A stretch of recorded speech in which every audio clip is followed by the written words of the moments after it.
नमस्कार दोस्तों, आज के इस वीडियो में मैं आप सभी को प्रदोष व्रत के उद्यापन की बहुत ही आसान और सही विधि के बारे में बताऊंगी। प्रदोष व्रत का उद्यापन कितने व्रत के बाद करना चाहिए, अपने घर में स्वयं से प्रदोष व्रत का उद्यापन कैसे करें, प्रदोष व्रत के उद्यापन में किन चीजों का दान करना चाहिए, उद्यापन वाले दिन ऐसे कौन से कार्य हैं जो भूल से भी हमें नहीं करने चाहिए, तो ये सारी जानकारी आपको इस वीडियो में मिल जाएगी। तो कृपया इस वीडियो को बिल्कुल भी स्किप ना करें और अंत तक इस वीडियो में बने रहें। तो आइए अब जानते हैं कि प्रदोष व्रत का उद्यापन कितने व्रत के बाद करना चाहिए।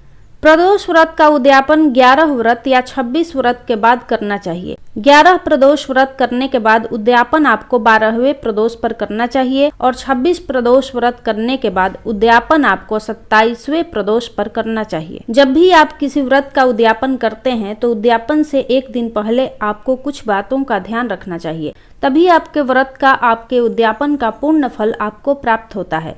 जब भी आप प्रदोष व्रत का उद्यापन करते हैं उससे एक दिन पहले सूर्यास्त के बाद से ही ये नियम लागू होते हैं। सूर्यास्त के बाद आपको मांस, मदिरा, लहसुन, प्याज जैसे तामसिक पदार्थों का सेवन नहीं करना चाहिए। यदि आप शादीशुदा हैं तो ब्रह्मचारी व्रत का पालन भी आपको अवश्य ही करनी चाहिए। व्रत उद्यापन वाले दिन व्रती को सूर्योदय से पहले ही उठ जाना चाहिए। उसके बाद अपने घर की अच्छे प्रकार से साफ सफाई करके स्नान आदि से निवृत्त हो जाना चाहिए। उसके बाद आपको अपने व्रत की जो पूजा है उसे प्रारंभ करनी चाहिए। पूजा आपको बिल्कुल उसी विधि के अनुसार करनी है जिस तरह से आप सभी प्रदोष व्रत में करते आ रहे हैं, लेकिन उद्यापन वाले दिन आपको भगवान शिव को बेलपत्र अवश्य ही अर्पित करना है। बेलपत्र यदि 108 की संख्या में उपलब्ध हो जाता है तो आप 108 बेलपत्र शिवलिंग पर अवश्य ही समर्पित करें। नहीं मिलता है तब आपको जितने भी बेलपत्र मिल जाते हैं आप उन्हें अवश्य ही शिवलिंग पर अर्पित कर दें। भगवान शिव को बेलपत्र चढ़ाने से व्यक्ति की सभी मनोकामनाएं पूर्ण होती हैं। शिव महापुराण के अनुसार जब किसी भी व्रत का उद्यापन आप करते हैं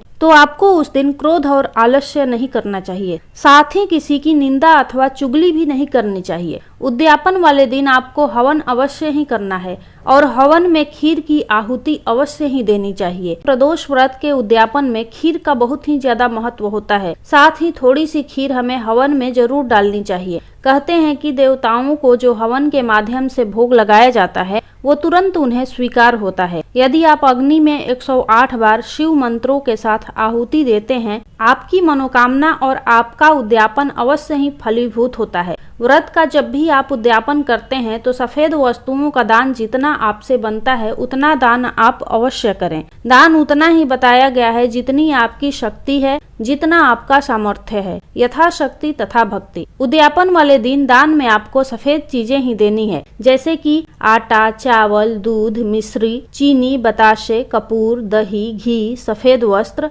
और चने की दाल। इन चीजों को आपको दान में देना है। उद्यापन और व्रत में दान, हवन और ब्राह्मण भोज को सर्वोपरि बताया गया है। प्रदोष व्रत के उद्यापन में खीर का भोग बनाने का, वितरित करने का विशेष महत्व है। आप खीर बनाकर भगवान शिव को भोग लगाकर अपने घर परिवार में अवश्य वितरित करें। आप चाहें तो माँ पार्वती को भी श्रृंगार की वस्तुएं प्रदोष व्रत के उद्यापन में अर्पित कर सकते हैं। प्रदोष व्रत के उद्यापन वाले दिन प्रदोष काल में भगवान शिव की पूजा अर्चना करना आप बिल्कुल ना भूलें। कपूर से आरती अवश्य करें। अपने घर परिवार के सभी सदस्यों को हवन में जरूर शामिल करें। आरती करने के बाद जल का अर्घ्य देना आप बिल्कुल ना भूलें। और प्रदोष व्रत के उद्यापन में कम से कम एक ब्राह्मण जोड़े को आप भोजन अवश्य कराएं। जोड़े का मतलब होता है एक पति और एक पत्नी। ब्राह्मण जोड़े को भोजन कराने के बाद ही आपको अपना व्रत खोलना चाहिए, अर्थात आपको भी भोजन ग्रहण करना चाहिए। माँ पार्वती को अर्पित की गई श्रृंगार की वस्तुओं को ब्राह्मण देवता की पत्नी को आप दान कर सकते हैं।